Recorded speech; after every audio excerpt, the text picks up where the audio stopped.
Welcome back to Hollywood Bulletin, where we bring you the untold stories behind the legends of television and film. Today's spotlight shines on a man who once ruled American TV as a 70s icon, only to walk through the deepest valleys of heartbreak and loss, Michael Glaser. You may remember him best as Detective Starsky, the fast-talking, tight jeans-wearing half of the beloved crime-fighting duo Starsky and Hutch. But what you probably don't know is that behind that charming grin and those iconic car chases was a man whose life would be utterly devastated by tragedy, and who would disappear from Hollywood only to quietly reinvent himself in ways no one saw coming. Quick pause. Before we dive in deeper, make sure to subscribe to Hollywood Bulletin and press the bell icon so you don't miss more stories that reveal the truth behind your favorite stars. Born on March 25, 1943, in Cambridge, Massachusetts, Paul grew up in a household steeped in intellect and creativity. His father, a respected architect, and his mother, the daughter of Russian immigrants and a former actress, created a home filled with books, music, and spirited debate. It was his older sister Priscilla who inadvertently launched his love for acting. He memorized her lines from The Crucible at just 8 years old, and eventually found himself on stage by high school, where his raw talent moved audiences to tears. After earning an MFA from Boston University, Paul spent years building his acting chops on stage. He performed classics, studied Shakespearean drama, and even directed. His early acting career included a string of guest TV appearances and a standout role in Fiddler on the Roof. But everything changed in 1974 when he was cast as Starsky in Starsky and Hutch. Paired with David Soul as Hutch, Glaser's mix of emotion, grit, and flair brought the character to life and made him a household name. The show became a phenomenon, and Paul became a 70s sex symbol, gracing magazine covers and launching fashion trends, like those unforgettable tight jeans. But while his fame soared, his personal life began to unravel. In 1980, Paul married Elizabeth Meyer.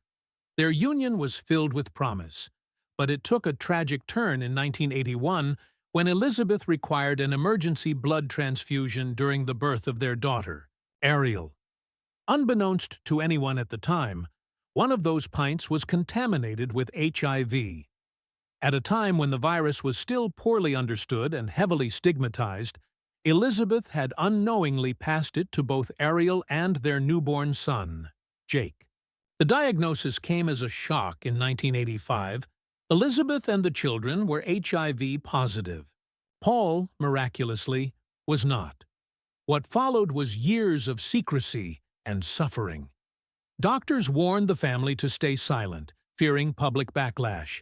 But when Ariel tragically died in 1988 at just 7 years old and tabloids began to circle, Paul and Elizabeth bravely chose to tell their story on their terms. Their interview on 60 Minutes shattered the stigma surrounding AIDS. Elizabeth went on to become a powerful advocate, founding what would become the Elizabeth Glaser Pediatric AIDS Foundation, a legacy that continues saving lives to this day. Tragedy struck again in 1994 when Elizabeth passed away from AIDS-related complications at just 47. Paul was left a widower, a single father, and a man grappling with unimaginable grief. And while many assumed his Hollywood career had come to a quiet end, he wasn't finished. Not by a long shot.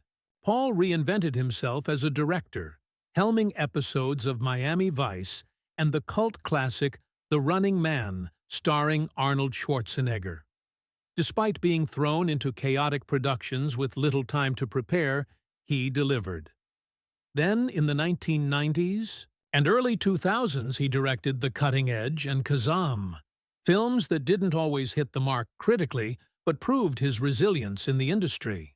In between, he found time to write screenplays, raise his children, and serve as an unwavering supporter of AIDS awareness initiatives. But perhaps most surprising of all was what he chose to do next. In his 70s, Paul Michael Glaser re-emerged, not as an actor or director, but as a visual artist.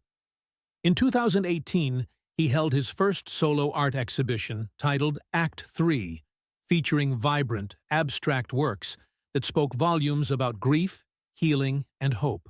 He described painting as therapy, a way to process the crushing loss of his wife and daughter.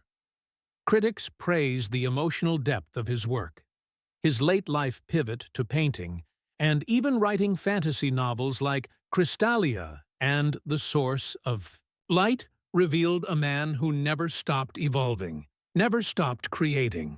Today, at 82, Paul Michael Glaser no longer looks like the fiery detective from Starsky and Hutch. His face tells the story of a man who has survived hell and come out the other side, not with bitterness, but with wisdom, creativity, and compassion.